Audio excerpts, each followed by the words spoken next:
everybody, this is Erica, the technology nerd who likes to film stuff, and today I want to do a quick review of the Moga Power series. These are Moga's brand new controllers. I have a couple of them here. There's two that are for Android, and also we have one for iPhone as well. I think what Moga has here is really brilliant. As more and more games are coming out for mobile platforms, it's becoming very useful to have something to interact with other than just the touchscreen. Phones are getting more and more powerful and the games are getting more graphics driven, so of course it's a much better experience to have something like a controller rather than blocking more than half your screen sometimes with your fingers. You also acquire a greater range of control with these controllers as well. It ends up feeling more like a 3DS or a PSP rather than playing with the mobile device. So we're going to go ahead and put aside the Nintendo 3DS as we don't need it with these guys. Now, all of these game controllers are fully functioning game controllers. They don't just have your standard YXBA buttons. You can see that all of them have a directional pad and also have two joysticks. We've also got our R1 and L1 buttons and R2 and L2 buttons. So people who are fans of first-person shooter games or even racing games will really appreciate these. Now, what's distinctive about the Power series is that they have a battery inside them which also can power your device. That way you can play longer and also power your device at the same time. I've also found the Power series useful because sometimes I don't have an external battery bank to carry around with me, and I've been charging some of my devices this way, especially the Nexus 5 because the battery life is not so great, so I have found a solution more or less to keeping my battery topped off on my smartphone as well. So what we're looking at here is three different controllers. This is the Moga Pro Power Controller. This guy has a 2,200 mAh battery inside of it, which is quite massive and why they also call it the Pro. It's also a full-size controller. I have to say that this one is indeed my favorite. Then we've got its smaller brother. This is the Moga Hero Power Controller. It's very small. It fits in a pocket quite easily. It fits in a bag quite easily for that matter as well. We've got a 1,800 mAh battery inside of it, which is nothing to snuff at still compared to the 2,200 mAh battery in the Pro version. And here we have the Moga Ace Power Controller for the iPhone. This is actually for iOS 7 devices. You can see we have the lightning connector right here. So it's only going to be working for the iPhone 5S, the iPhone 5C, the iPhone 5, and the iPod Touch 5th generation. So to give you an idea of what you have in the iPhone version, we have a 1,800 mAh battery inside of this guy, where the iPhone 5S has only a 1,570 mAh battery inside of it. So this guy has a whole complete new iPhone battery and a little bit more to spare inside of it. When talking about the Android ones, because there is a distinction versus the one that's for the iPhone, which there's only one choice, I think it's going to depend on your own power needs and how big of a controller you want to carry around. Of course, between 2,200 mAh and 1,800 mAh, this is going to last you a little bit longer. So even in spite of its size, I prefer the larger one with a larger battery. But this one is just so cute! So if you decide to charge your device at the exact same time, these controllers last for a few hours. Not only is it powering the controller, but it's also giving quite a bit of power to your smartphone, so that's expected. If you're not charging your smartphone at the same time, these guys can go for several hours. So what I would like to do now is show you a little bit about each of these individual controllers. I want to show you what they come with, what they're capable of, and also some gameplay. Now starting off with the onlyest iPhone controller. This is the Moga Ace Power Controller, and as you can see, it expands. It's also spring-loaded. So in order to get your iPhone 5 or iPhone 5S to fit into this thing, for instance, you just need to insert your device this way, and this is where the spring loading comes in handy. You pull forward, and then you just need to let go and drop. Make sure that it's nice and secure, and then you've also got a smart lock on the back. This prevents it from moving or anything happening to it. Now it feels pretty stable inside of here. What worries me a little bit here is taking it out of the controller. Let's go ahead and turn that off.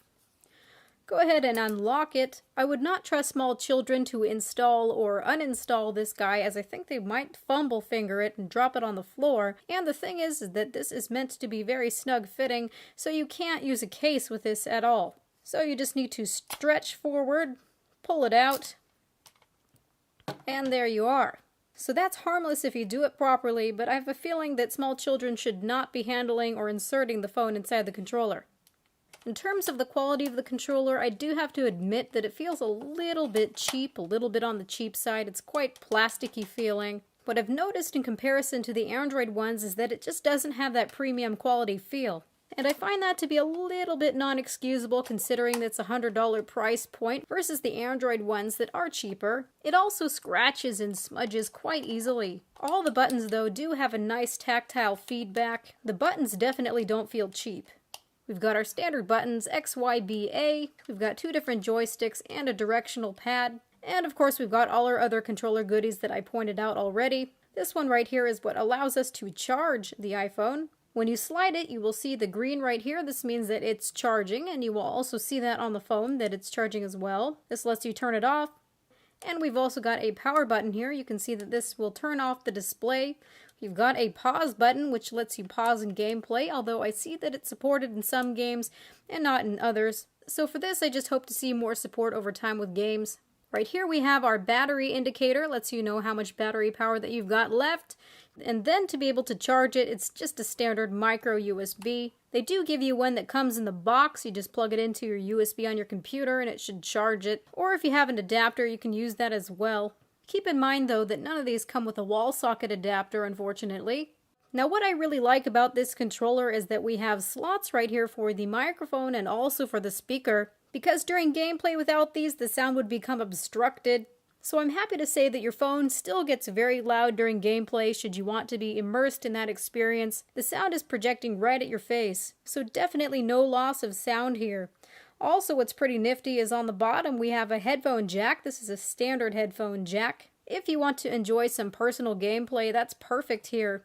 So if you were to receive a phone call, the funny thing is that you don't have to take it out of this controller. You can just simply hold it around the middle and hold it up to your face. I don't really know many people who are going to do that, but it's a complete and total possibility as nothing is obstructed. You can see right here you still have access to your receiver. You still have access to everything on the bottom. So that makes for a nice little telephone, don't you think? Also, inside of here we have adapters. The ones that are in here right now work for the 5 and the 5S. You can easily slide them out and then fit your orange ones. You can see that these are oriented properly so you know how to get them in there. Snap right in place. These orange ones work with your iPod Touch 5th generation, and then if you have an iPhone 5C, you don't need to have any adapters at all. Now moving on to gameplay, the first thing that I notice is that this device has a reset button on the back, and I would not have noticed this reset button had my controller stopped working. I thought that maybe the battery was completely dead and that it wasn't charged, but I had it charging for an hour or so, and it just was not responding. When I was pressing this button here to look at the battery indicator lights, nothing was showing up. So if your controller sporadically freezes, just hit the reset button and it starts working again just fine. For a moment there, I swore it was broken, but no, it's not. This controller does not control everything inside of iOS. It's only going to work inside of select games that are designed or have support for this controller. So you just need to treat it normally. And here we have Lego Lord of the Rings. And I have not had any problem moving around or controlling this. The one thing that I notice is that there is not any support right now inside of Lego Lord of the Rings for the joystick control.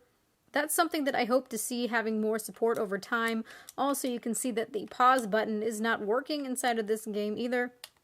But I am not faulting the controller for that. That is just something that we need to see in terms of development over time.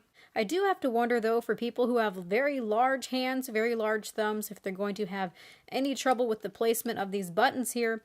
I've got these itty-bitty little thumbs, and I'm, just chilling along here, having a good time with my bad self. But you can see that this is my itty-bitty little thumb here. And somebody that has a big man thumb might have trouble pressing on these buttons, but really they're quite tactile. I haven't had a single problem whatsoever. This is really a great gameplay experience. Now we are onto a game that is called Oceanhorn. This is like a Legend of Zelda play-alike. This is a game I'm incredibly excited to play. I love Legends of Zelda. That's actually exactly what I am playing on my 3DS right now, Ocarina of Time, the Nintendo 64 remake. So yay, lots of fun stuff to come here. The controls in this game are nice and buttery smooth.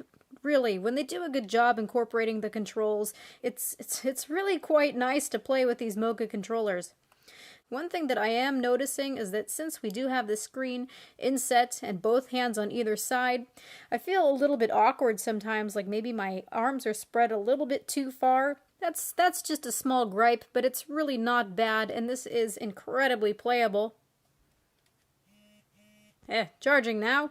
One thing to remark is they say that once this goes below 25%, you can no longer charge your phone because at that point it's the reserve battery power reserved for the controller. So you more or less get 75% of the controller juice to your phone and 25% is reserved only for the controller. This game right now is only available on the iPhone, so sorry Android people. One of my gripes for right now is that I'm having a little bit of a hard time finding which games are officially supported for the Moga game controller. You can go to their mogaanywhere.com website and you're able to filter which platform you have, so I have Apple. And what they show you are a couple of their favorite games, but it says for a complete list of games, please visit the App Store. And right now underneath the App Store, there is no distinct section for Moga. I'm sure that's something that's going to happen over time. But for right now, we have a couple of favorites. We have things like Call of Duty Team Strike, Lego Lord of the Rings, Bastion. We've got Oceanhorn that I was just playing with, Dead Trigger 2, Solstice Arena, Neon Shadow. So I'm excited for when I will be able to see a full list of what is supported. If any of you have seen something that I am missing right now in terms of what is supported, that would be great if you could say in the description where you're seeing the list of supported games. But either way, as we start seeing these make their way into stores like Best Buy, although right now it's available on Amazon and the Moga Anywhere website, I expect to see a lot more development and a full list of games. I personally can't wait to see if there's going to be support for stuff like Lego Harry Potter, which is my favorite Lego series, and also Secret of Mana. That is an old SNES game that has been ported to the iPhone. This is my favorite game of all time, Secret of Mana, so I'm really hoping to see some more support here. Now moving on to the Android controllers, these are an entirely different ballpark. We basically have all the same controls on here. You can see we've got the two joysticks. We've also got the directional pad, although here we have a select button and a start button, versus on the iPhone you had a pause button and you also had a button to turn off the display. On the back here we've got L1, R1, L2, R2, and we've got two different ports here. We've got a USB port that goes out and charges your phone, and we've also got a micro USB port to charge the device. The interesting thing that you have about this device is that it's compatible with many different phones. We've got this extending arm, and you can see that we have a spring-loaded piece here so that you can fit the device of your choice, as long as it's Android 2.3 or above. And what's holding your device in place are these pads. They're like a silicone kind of pad. I can easily pull them up and set them back down. They do grip your phone very well, but since they are so easy to remove, I do wish that they would supply us with extra pads.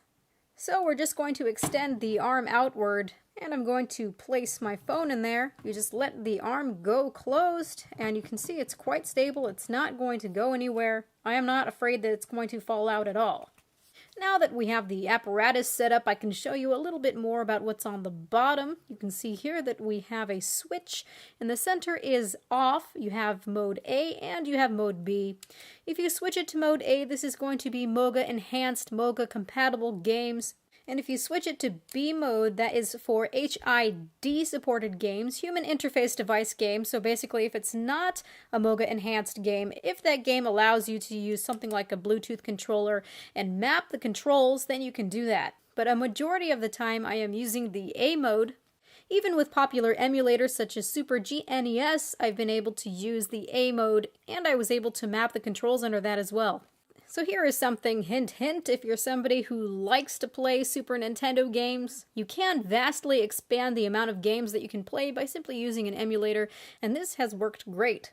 Another cool thing about these Android Moga controllers is that you can connect your device to the TV via MHL out, or you can use an MHL adapter, which goes onto the bottom here, and then connects through your HDMI connection on the TV.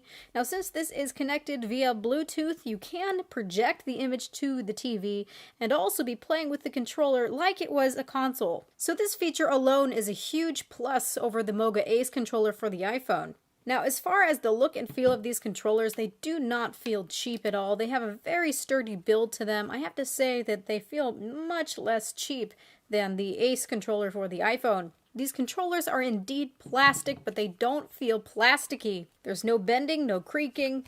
Especially the Pro version reminds me of a legitimate controller. All of the buttons have a premium feel, and it just feels as if you get what you're paying for here.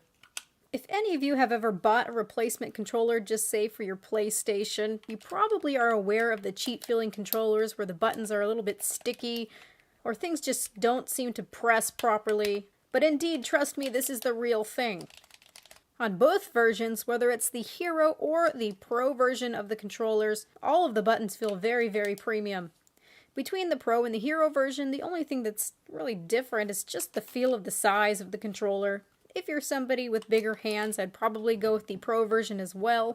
You can see that the buttons here are quite a bit bigger, and also the distance is a little bit wider for those of you who have those big hands. So the Hero feels more like a controller on the go, where the Pro controller really feels like a legitimate game console controller. But honestly, in terms of quality, I love them both. Now with an arm that extends outward versus the screen that's inlaid into the controller, some people are probably wondering what it feels like to have the arm extended and the weight of the smartphone itself. I feel like these controllers are very well balanced. You can see that it's just sitting here right now and it's not tipping over. I have several different smartphones that I'm going to hook into here so that you can see what it looks like and what it can take in terms of respective sizes. The Pro version also comes with a tablet stand just in case you can't fit your controller inside of the arm here. What I like is that these controllers are designed in such a way and we have the arm that's sitting at an optimal angle, so I don't feel as if my wrists are getting tired or that the phone is getting too cumbersome or heavy. And also, if you have a smartphone that's really big, or if you want to use this for a tablet, because this is wireless via Bluetooth, they do provide you with a tablet stand. Now keep in mind that this is only with the Pro controller, and I actually think this is a pretty high quality stand as well. We've got some rubber feet here at the bottom. All you need to do is just pull outward and extend the leg here. And then we have something like the Xperia Z Ultra, and it's not going anywhere. It's very stable there. And we've also got a Nexus 7 here, so that's quite a nifty little stand. So right here we have the most ridiculous example. Here is the Hero controller. You can see this is the Xperia Z Ultra, and it's sitting just fine and seems to be able to fit just fine inside of this arm here. And still, it's very well weighted. This is huge, but it's actually doable in terms of gameplay. And with something like the Nexus 7, there was no way I could get this to fit at all. So this is where the tablet stand definitely comes in handy. The limitation that you have, though, if you're going to be using a tablet stand is that it becomes a little bit more difficult to plug the controller in and charge it. They do include a 3-foot USB cable for charging, and that is definitely doable, but it's really going to be down to your own opinion if this is long enough. Of course, you can just get another cable that's 5 or 6 feet long, but for me, this is just fine. So you can see here that whether you're using the Hero controller or the Pro size controller, you can fit just about any size of smartphone in there without a problem. This is the Galaxy Note 3, and this is the Pro controller. Still very well weighted, no problem whatsoever. In terms of a portable controller, phones sized like the Galaxy S4 or even the Nexus 5 work just great with the Hero. So you can see here that this guy is really quite small, but this guy should still fit in just about any bag easily, but just maybe not your pocket. Moving on to setup and how we do that exactly, you need to download the Mova Pivot application. Once you download it, just open it up. So inside this application, they give you a couple different categories for gameplay, and this is the same application that's going to help initialize and set up your controller. So just go ahead, extend your arm here, take your device, shove it in there. You can see that it's nice and secure. Make sure that you have Bluetooth on and that the device is discoverable. Once you do that, make sure that you have A mode switched on if you're going to be using Moga compatible games. After almost 2 minutes, if the controller does not find your smartphone, it's just going to turn off. You're going to need to reinitialize it. So I switched it to off, turn it back on to A mode. Once you do that, you're going to see that these are blinking. Once these 4 LED lights stop blinking, it's found your controller. And indeed, you can see that Moga controller is connected. Moga Pivot says Moga Pro 2 by Power A is connected. So in order to get it to start charging, just take the 8-inch cable that they have included, put one into the USB, and then take the micro USB and put it into the bottom. Now you can see that we're all plugged up here. Keep in mind that just like the iPhone one, if you check to see how your battery is doing and it drops below 25%, which would be this fourth dot here, this fourth LED light, it will no longer be able to charge your device, but the controller still uses that last 25% to keep the controller working. So you can also see here that there are little dots. You've got 1, 2, 3, and 4 dots. This will tell you if it's the first, second, third, or fourth controller paired with your particular device. And if you press the battery power button once, it's going to tell you how much of a charge you have. It's at 75%, and then it goes right back to telling you which controller you have connected. If this is the very first time that you are initializing the controller, once you open up the Pivot application, you say Setup. You choose which controller you have. In this case, this is the Moga Pro Power. It really guides you through the process. So it says Setup Mode A. So we're going to do Mode A here. You can see that I am now switched on Mode A. Moga is ready. And now it's searching for it, and it does the pairing for you. Once it's paired the initial time, it just does it by itself and you don't need to go through the application. And now it's paired, you can see it says, "Congratulations, your Moga controller is ready to use." And then from here you can continue to Moga Pivot app, and it takes you to a bunch of select games that you can download. You can control it with the controller itself. So let's go ahead and try out some games now that we're all paired up. Now here I have NFS Most Wanted, and gameplay is absolutely fantastic. It's very easy to control, the buttons work wonderfully. The same exact thing goes on the Hero controller. It really does improve your gameplay, and I can't recommend these enough if you're somebody who loves first-person shooters or racing games. Drifting has become a lot more easy. That's something that I always had trouble with in NFS Most Wanted.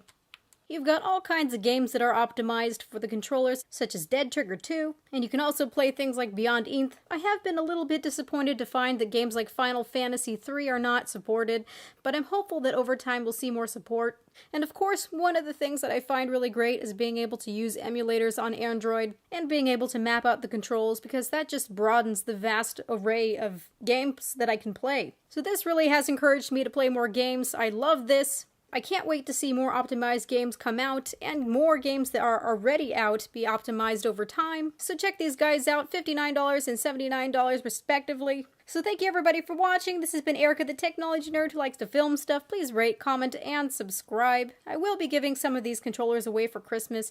Please stay tuned for those videos. I will make them individually. I will be giving away an Android Moga game controller and an iPhone game controller as well. So stay tuned for those details. Again, I will be making individual videos for those. So check these out, mogaanywhere.com. I really do think that they are worth the money. Even though the iPhone one is a bit quirky, I still think that it's quite worth it as well in comparison to the other controllers out there. On all of them, you really do have a full range of control. So have a good night, you guys!